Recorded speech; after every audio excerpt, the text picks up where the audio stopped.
excavations of ancient Israel have unearthed an abundance of pottery, remnants of ancient daily life.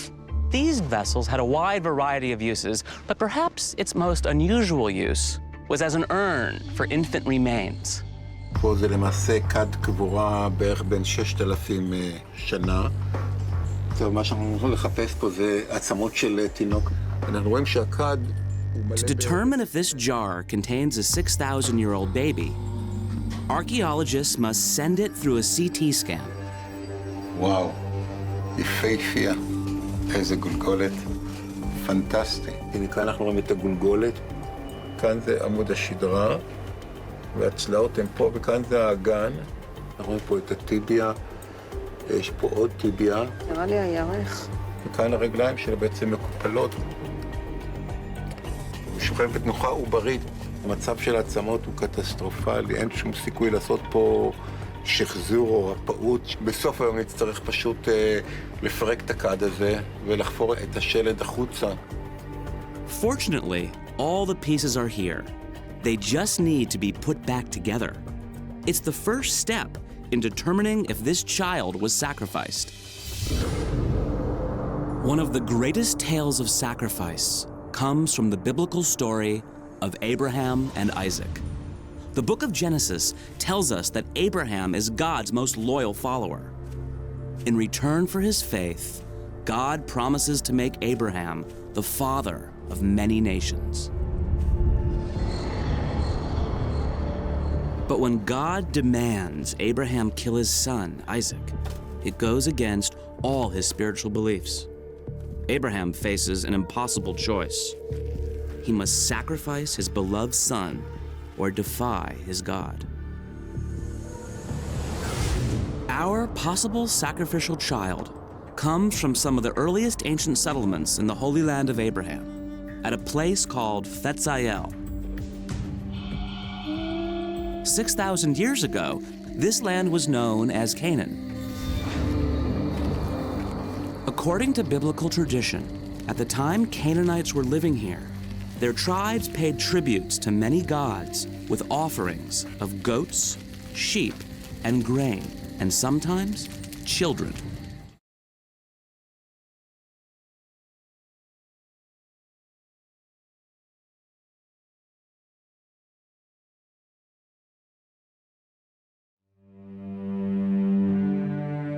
Three 3,000 years ago, in what is modern-day Lebanon, lived one of the most sophisticated people of the ancient world, the Phoenicians.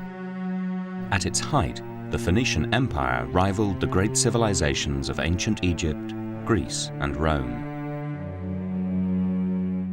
But is there a dark side to this enigmatic people? Many archaeologists and historians believe they also sacrificed their own children in horrifying religious rituals. We have this massive, very dramatic rite taking place in the dark, involving the cutting of the throat and bloodletting, accompanied by musicians. The Phoenicians had a sacrificer, someone who was especially adept with the knife and could slit the throats very effectively. A blood sacrifice on the altar, accompanied by the actual cremation on a funeral pyre. Did these blood-curdling rituals actually take place? Other scholars dismiss the stories as an ancient smear campaign. In reality, child sacrifice never existed. It's a tale invented by the many detractors that the Phoenician civilization has had during the centuries, starting from the Greeks, then the Romans, all the way up to the 20th century. In realtà il sacrificio probabilmente non è mai esistito. 3 months ago, a group of world-renowned scientists traveled to a small island off the coast of Sicily on a special mission. 6,000 funeral urns have been discovered here, containing the charred remains of cremated Phoenician children. Are these the bones of infants who were sacrificed, or are they merely the cremated remains of children who died of natural causes? By subjecting the remains to cutting-edge forensic analysis and DNA testing, it may finally be possible to discover the truth about this extraordinary people.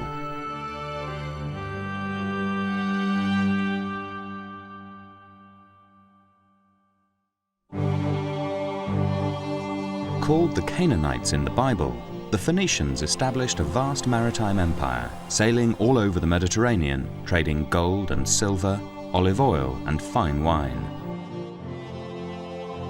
Phoenician settlements have been discovered in Sicily, Spain and Cyprus.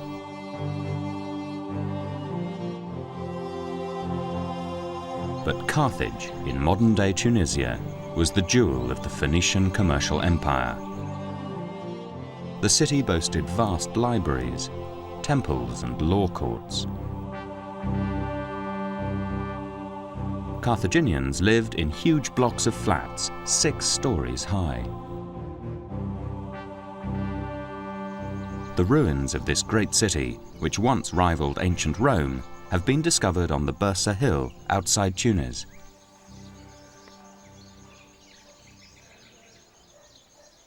American historian Glenn Marco was commissioned by the British Museum to write the first major study on the Phoenicians for 30 years. The city was an extraordinary architectural wonder, and it would be amazing to be here at Carthage 2 centuries before Christ, to see this incredible residential complex of 6-story buildings looming up into the sky, being dwarfed by these structures as you walk up the streets of the city.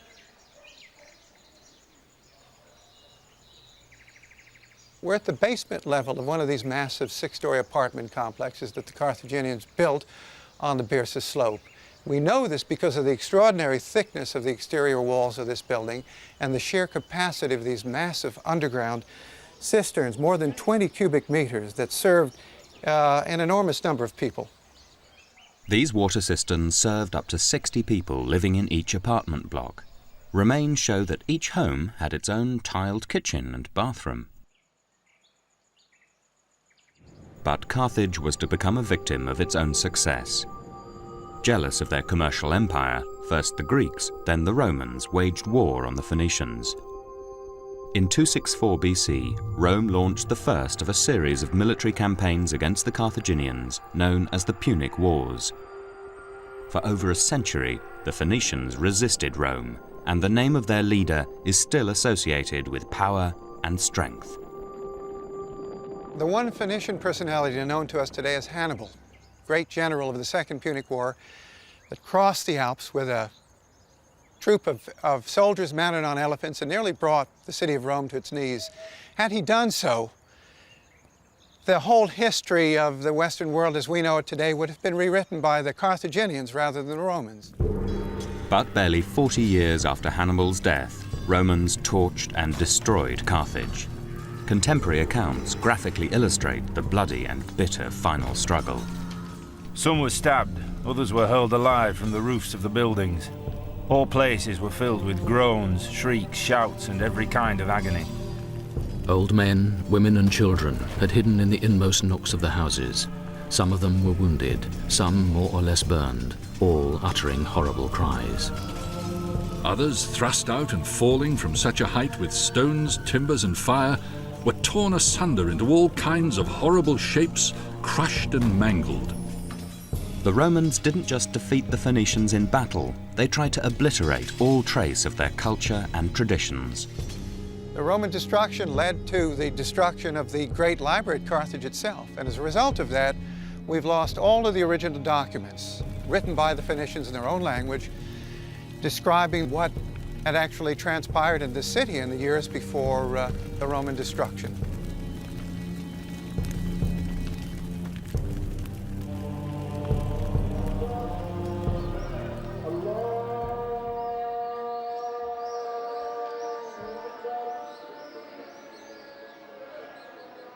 Out of the ashes of the Phoenician defeat rose the mighty Roman Empire, which spread through North Africa and much of Europe. This monumental amphitheatre at El Jem near Carthage towers over the Saharan desert, just as Roman accounts dominate our view of antiquity. History is written by the victorious, and virtually everything we know about the Phoenicians comes from their enemies, first the Greeks, then the Romans. They wrote of fanatical and bloody religious practices. During the height of one orgiastic rite, Phoenician men sometimes castrated themselves in an attempt to emulate their goddess Astarte. Astarte was a goddess of fertility and famous across the ancient world. Perched high on a mountain, Erice in Sicily was once the site of a shrine to Astarte. According to the Romans, behind these walls, the Phoenicians practiced a ritual of sacred prostitution. This Norman castle was built on the site where, in Phoenician times, the vast temple to Astarte stood. Gaia Savario is the author of a book about the Phoenicians in Sicily. This is an extraordinarily mystical place. People flocked here from all over the Mediterranean. It was kind of Lourdes. And this was a place where sacred prostitution took place. And the prostitutes were girls from what we would say good family, offering their virginity to the goddess Astarte. According to Roman and Greek historians, it was common practice among Phoenician aristocrats to bring their virgin daughters to the temple when they reached the age of puberty. The girls had to go to the temple of Astarte and stay there and be lain with strange men. The high priest would then force them to have sex with visiting foreigners who paid the temple handsomely for the privilege. The stranger was viewed as an emissary from the gods. After intercourse, the girl had made herself holy in the sight of Astarte and went away home. So these very young girls were actual prisoners until they were deflowered. So the pretty girl could get home quite quickly after giving up their virginity, while the ugly one had to wait to be picked up. According to Greek and Roman accounts, sacred prostitution took place in Cyprus, Tunisia, and Sicily. They claimed the Phoenicians exported their grotesque religious practices as they sailed across the Mediterranean and beyond. But the classical writers did praise the maritime prowess of this merchant race. The Phoenicians were the first to use the stars for navigation. The Phoenicians were the first to circumnavigate Africa. They sailed from Egypt, and it was not until the 3rd year that they returned. This Phoenician ship, the only one of its kind to be excavated, reveals their revolutionary shipbuilding technique.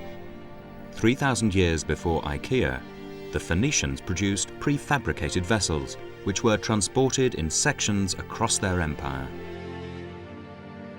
Putting sections together was aided by another new invention, the alphabet. A matched A, B to B, and so on. According to the Greeks and Romans, wherever they settled, the Phoenicians brought with them both new advances and dark practices. By far the most terrifying allegation was child sacrifice. In times of war, famine, or pestilence, the Phoenicians sacrificed their own infant children.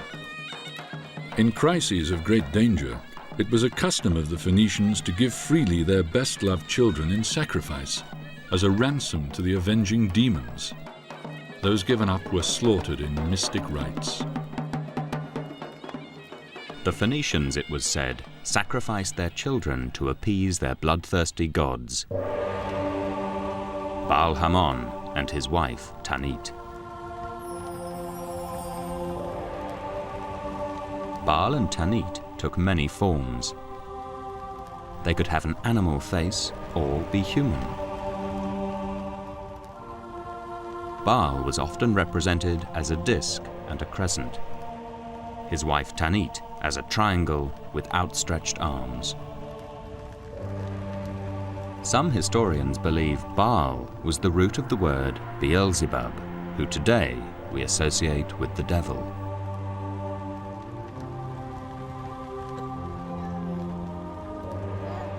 According to the Greek and Roman accounts, the ceremony of child sacrifice began with the parents handing over their baby to the high priest to be anointed with perfume and oils.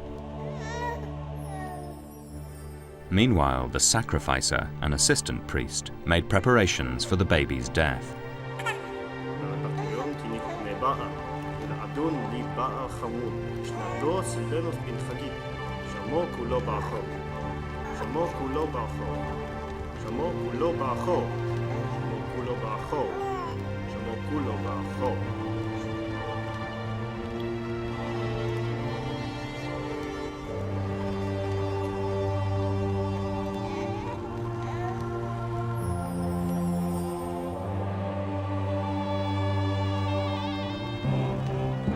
The priest carried the baby at the head of a procession to the sacrificial altar in a sacred precinct known as a tophet. These grinning masks have been found in Phoenician sites. They were probably hung on walls to ward off evil spirits in the next world, but some experts believe they were worn by the parents to hide their grief. Even the Romans, not known for their humanity, claimed to be shocked at a religious ceremony where babies had their throats cut. They would bring to the altars children whose age evokes pity, even among enemies. To think that men were so barbarous, so savage, that they gave the name sacrifice to the slaughter of their own children.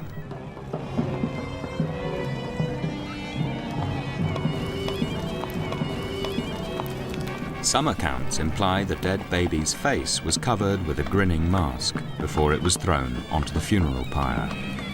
When the flames fall upon the body, the limbs contract, and the open mouth seems almost to be laughing. Thus it is that the grin is known as sardonic laughter. And the whole area before the statue was filled with a loud noise of flutes and drums, so that the cries of the wailing should not reach the ears of the people. The blood of the child was collected and used to anoint the altar. They sometimes sprinkled children's blood upon the altars. They thus implored the favor of the gods through the blood of those sacrificed.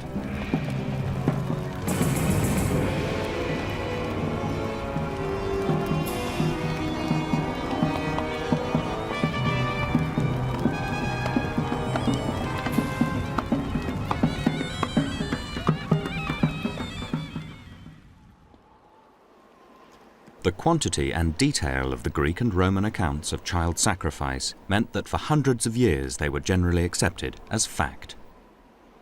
But in the 19th century, historians increasingly began to dismiss these ancient sources as biased and unreliable. It's a debate that has continued to this day. Professor Piero Bartoloni has spent years studying the excavations in Carthage. He's internationally recognized as a world authority on the Phoenician civilization. In realtà il sacrificio probabilmente non è mai esistito, poi quindi è evidente che è una In reality, child sacrifice never existed. It's a tale invented by the many detractors that the Phoenician civilization has had during the centuries. Starting from the Greeks, then the Romans, all the way up to the 20th century. While it's clear the Phoenicians were not well loved among Greek and Roman peoples, it would be very difficult to just toss aside all of these citations and say they're completely tendentious and have no rooting in actual fact. The academic debate intensified when archaeologists excavating Carthage uncovered this tophet, a Phoenician sacred precinct. Underneath these standing stones, similar to gravestones, were thousands of urns containing charred remains of human infants. Many believe this could be the site where the ritual sacrifice of children actually happened. You might wonder why a sophisticated people, among the most sophisticated in the Mediterranean or even the world at that time, would have indulged in such a barbaric practice of child sacrifice. And I don't pretend to have all the answers, but I do think they did practice child sacrifice on an institutional level. Professor Larry Steiger of Harvard University led the international team that fully excavated the Carthage tophet in the 1970s.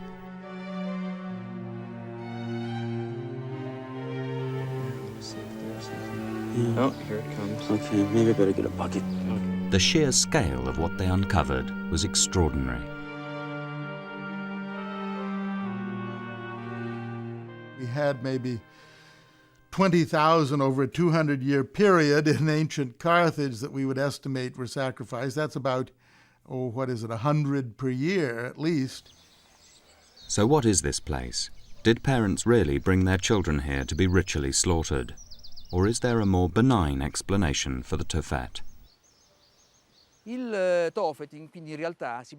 Tophet is simply a separate place, isolated from the adult cemetery where stillborn children were buried, or those who died soon after birth.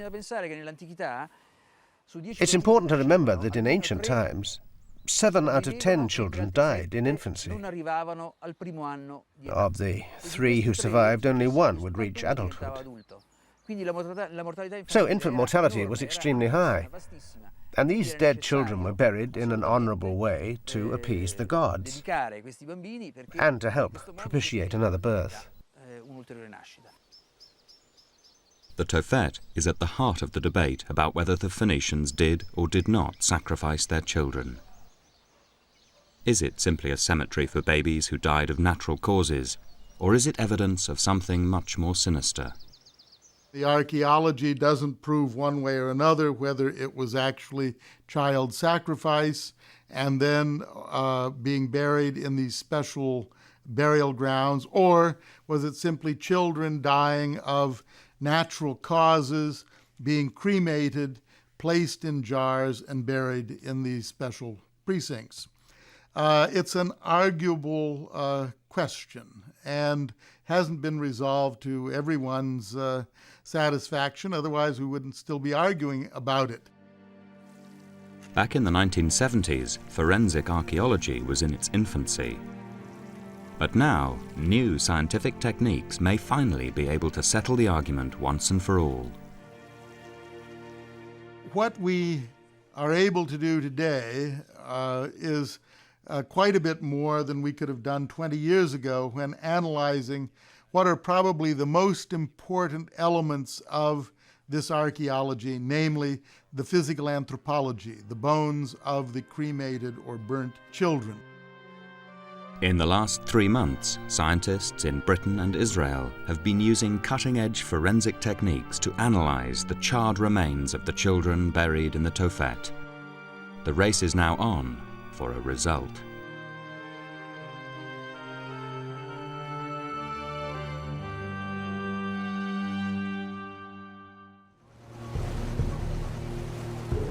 Mocha, a small island off the coast of Sicily, 100 miles north of Carthage, is the site of another Phoenician Tophet. It could hold the key to the question of whether or not child sacrifice was actually practiced by the Phoenicians. Earlier this summer, Glenn Marco and a group of leading scientists headed off to Mocha to try and resolve the issue once and for all.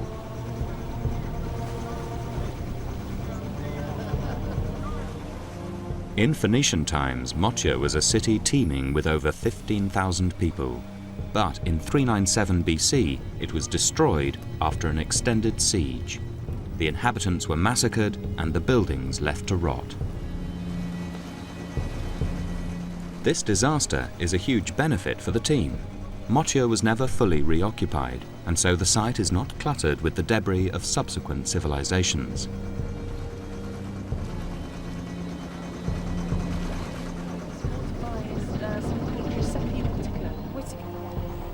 This site is significant, first of all, because in contrast to all of the other cities that the Phoenicians occupied, which were always in such amazing locations that they were built upon by the Romans and peoples after them.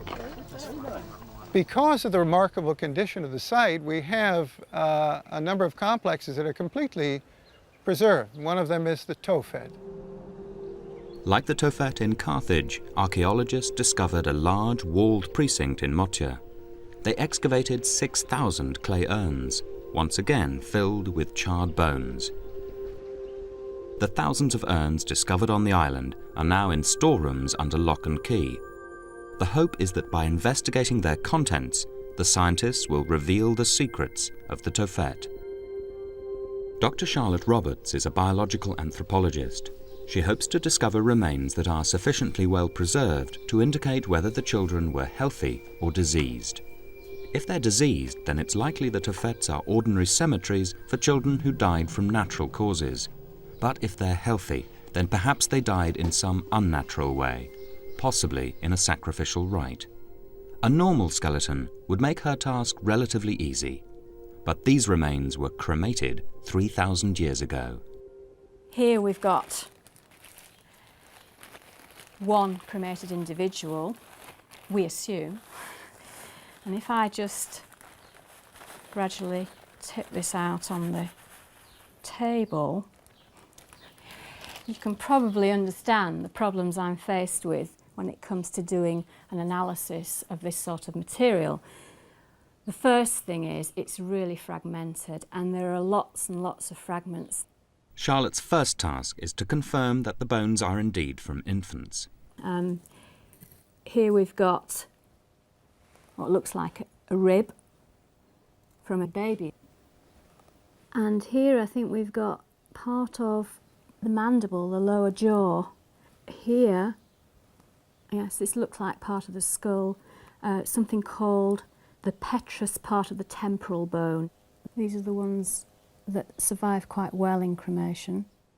As Charlotte picks through the bones, she makes an unexpected discovery. Here's a bit of pelvis, which I think is from a sheep or a goat. Here's another animal bone, again probably from a sheep or goat. And this big chunk is also animal bone. And there are different ways of identifying human from non-human. The outer layer of the bone here, which is called the cortex, tends to be more dense and often thicker than a human bone. Many of the Carthage urns excavated back in the 1970s also contained a mixture of animal, bird and human bones. But why? The evidence can be interpreted in totally different ways. There's no dispute that the Phoenicians sacrificed animals in the Tophet. So one theory is that the animals and children were sacrificed at the same ceremonies. The result was that their cremated remains got mixed up on the funeral pyre and therefore in the urns. Sometimes we get bits of the animal or bits of the human together in the same jar, and it's unlikely that this is an intentional interment in the jar, but just an accident of scraping off the pyre. But for other academics, it's no accident. They believed the Phoenicians deliberately sacrificed birds and animals when they cremated newborn babies who had died of natural causes. Inside the urns, mixed up with the children's bones, we also find the bones of small animals which were sacrificed during the cremation ceremony. The sacrifice of these small birds or lambs was meant to accompany the child to the other side, to the next life. This might explain the urns with mixed remains, but many of the Carthage urns only contained animal bones. In some of these jars, for example, in this one, there wasn't a baby in there at all, only a lamb. So my question to those who claim that this is just an infant cemetery, that is only for children who died of natural causes, why in the world then are they burying their pets? The archaeological debate goes on, but back in Motyr, there's been a breakthrough that may help solve the mystery. Charlotte Roberts has found human teeth, an important indicator of general health. If they show signs of disease, then the children could have died from natural causes and not in a sacrificial rite. The teeth survive very well during burial. much better than the bones, so we do get quite a lot of evidence for dental disease. What we term metabolic diseases, so disorders of normal metabolism, things like anemia, rickets, vitamin D deficiency, scurvy, vitamin C deficiency. Metabolic disorders could affect dental development, so Charlotte uses the microscope to look for defects in the enamel. After careful scrutiny, she's prepared to reach some conclusions. On the basis of what I've seen, there's no dental defects in these teeth from these individuals, suggesting that they didn't suffer any disease or nutritional problems. In all, Charlotte looked at the remains of over 20 children. She found nothing to suggest they died of disease. And there's one piece of archaeological evidence which supports the theory that the children in the Tophet were healthy when they met their death. It's an engraving on one of the standing stones found above the urns. There's a very evocative image that actually shows a priest cradling a young infant in his arms. It's very clear that the child is alive. He's being held upright and cradled in the arm, and I think this is the process that happens before the immolation of the child, before the cutting of the throat and the actual sacrifice. Glenn Marco believes the Phoenician wall surrounding Motia provides further important archaeological evidence of the special status of the Tophet. His argument is that in Phoenician times, Motia was connected to Sicily by a road. Although the road is underwater now, the lighter blue color of the lagoon reveals its position. This road made Motia vulnerable to attack from the mainland. In the 6th century BC, this defensive wall was hastily constructed around the island when the Greeks declared war. Now the wall itself, because it hugs the contour of the island, cut across the cemetery which lies to our west. And that wall literally bisects the cemetery itself. To save time, the wall's builders took the easiest route, even though it meant cutting across the cemetery. However, when they came to the Tophet, they took the trouble to build around it. Why? The implication of this, of course, is that this was a very sacred, hallowed ground. What we have is not a cemetery for children that died from natural causes, but a very sacred precinct of ritual child sacrifice. Glenn Marco may be right, but he admits that only unambiguous scientific evidence will prove conclusively his belief that ritual child sacrifice actually happened. I think the evidence that would really settle this debate over child sacrifice versus natural burial would be the evidence of the age of the children cremated. The age of the children when they died is critical because Professor Bartoloni maintains that the Tophet is simply a special cemetery for infants who died from natural causes. Nella realtà, il Tophet che cos'è? So, the Tophet, what is it? It's an open-air space where Phoenician children, either stillborn or who died soon after birth, were buried.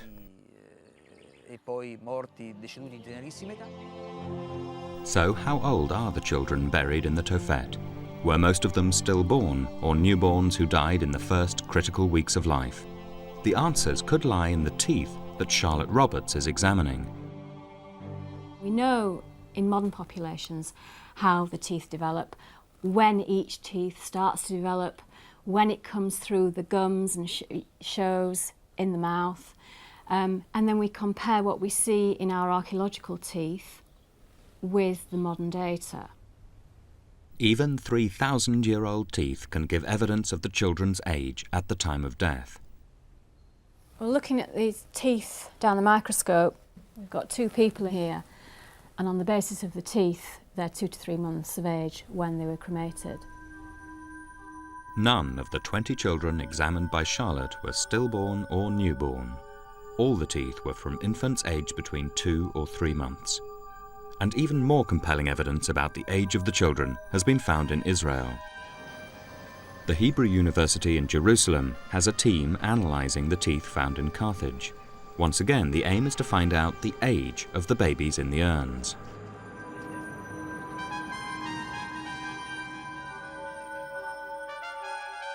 Last month, the preliminary results on 20 tooth samples known as tooth germs came through.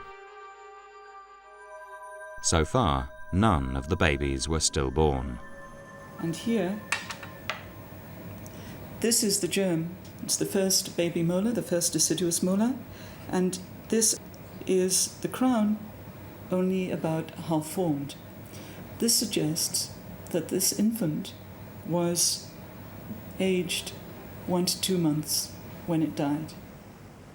Other children found at Carthage were much older.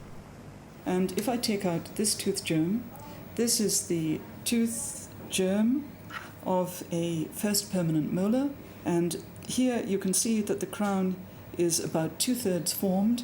That indicates that this child was about 2 years old when he died or was sacrificed. We have so far only looked at a small sample of the remains from Carthage, but we have found some infants that were as old as 5 years. None of the 40 children examined from both the Carthage and Motia Tophetes were stillborn. Their ages ranged from 2 or 3 months to 2 years, and one was about 5. These results undermine Professor Bartoloni's theory that the Tophet was a special cemetery for stillborns or babies who died shortly after birth. It seems that the Phoenicians probably did sacrifice their children to appease their gods. There's one further forensic test which could settle the debate once and for all: DNA analysis. But will it be possible? DNA has never been successfully extracted from the cremated remains of children who died 3,000 years ago.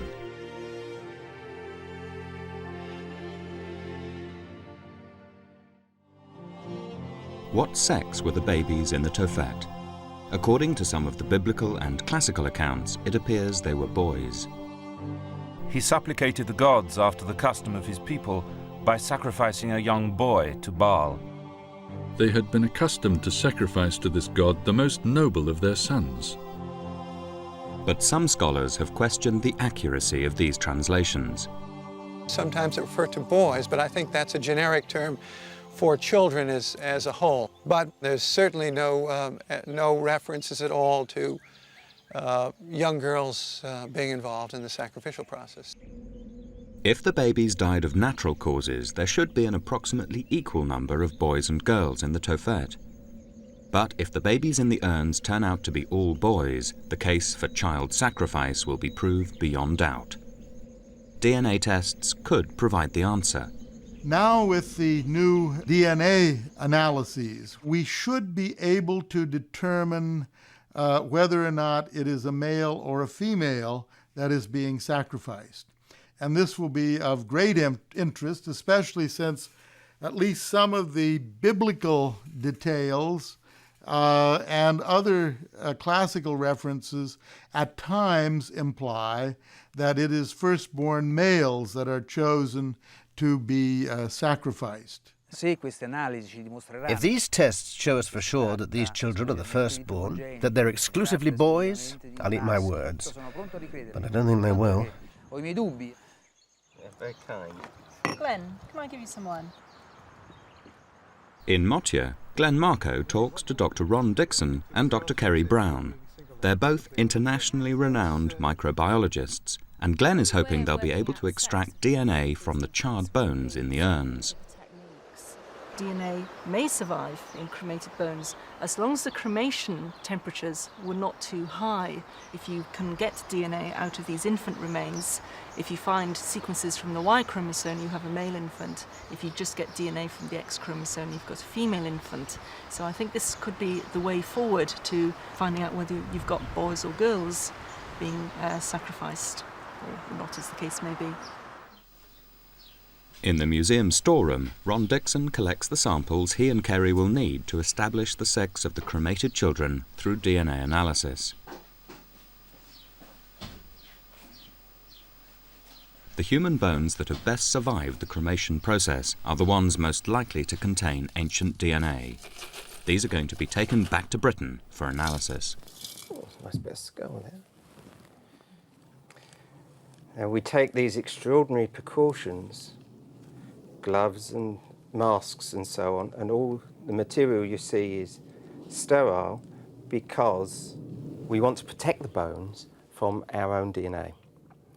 We produce DNA on our skin and we could well contaminate these.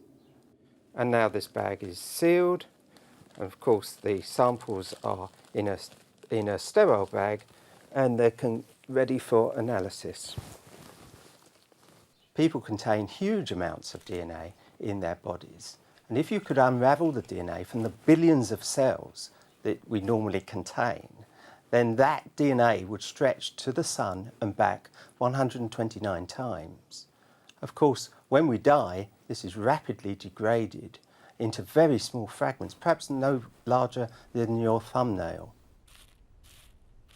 Ron is pessimistic about the possibility of extracting DNA from the bones, but Kerry is more hopeful. These bones are about 3,000 years old. DNA has been isolated from bones as old as 30,000 years, famous case being that of a Neanderthal from the Caucasian mountains. So I think these bones are well within the time frame for DNA survival, although degradation of DNA occurs very rapidly after death. After a certain amount of time it seems to stabilise and remains pretty constant. I think the problem with this material, as you can see, it's very fragmented, it's cremated, and I think that it really would be a long shot if we could get survivable DNA to do our sex tests on this material. They're not insurmountable problems. We do have techniques. It would be time consuming, but given the time and the money, it can be done, I think. Every cell in the body contains within it a 2-metre strand of DNA, the genetic blueprint for producing a human being. But shortly after death, cells rapidly lose this genetic material. The DNA strands become fragmented and difficult for scientists to analyse.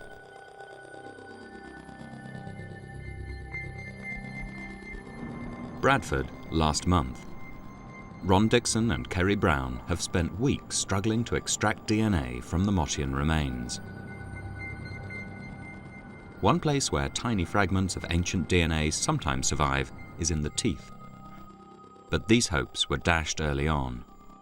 The teeth were really so degraded that we were only left with the enamel shell, and we know really that we're unlikely to get DNA from that sort of material. The bones are also in a much worse condition than they hoped. These bones don't seem to be very well preserved at all. They don't seem to have anything in the way of microstructure. By microstructure, I mean the little channels through the bone matrix which carry things like blood vessels. And of course, it's from these little blood vessels that the DNA comes from. But they haven't given up yet. They're off to supervise research assistant Alex Wan, who's doing the analysis. SRY gene on the Y chromosome. Well, those are good ideas, but of course we've got to design the primers first. They enter the antechamber to the laboratory, where they'll have to don gloves, masks and protective glasses so that they don't contaminate the ancient samples with their own DNA. Alex is working alone in a sterile environment. She's already cut off the exterior of each bone fragment. This is to remove the DNA of anyone who has recently handled them. She now adds a solution that will react with the bones and draw out DNA. She also adds solution to an empty tube as a control. Hi Alex, how's it going? It's very important while the extraction with the bone is carried out that there's also a parallel extraction carried out. In other words, you go through exactly the same procedure but with no bone present. If that gives you a positive result, then you know there's DNA contamination getting in somewhere. For instance, from the researcher or from another person. I think we shall remove ourselves. Hey, right. See you later. Bye. Once the solution has been added to the bone, it's shaken up. The mixture is put into a water bath with a temperature of 60 degrees centigrade. This will help leach out any DNA.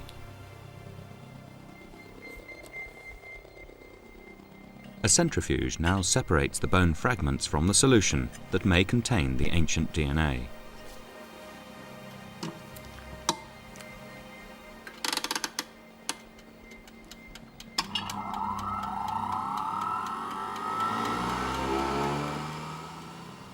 Another pipette is used to draw off this solution. This whole process has taken 24 hours, and Alex is finally left with just this tiny amount of clear liquid. To find out whether it contains any ancient DNA involves yet another lengthy process. One of the characteristics of ancient DNA is that very little of it survives. So we use what's called the polymerase chain reaction, PCR, to target a particular piece of DNA. These samples are now ready for the PCR machine. This is the revolutionary part of the process that makes the analysis of ancient DNA possible.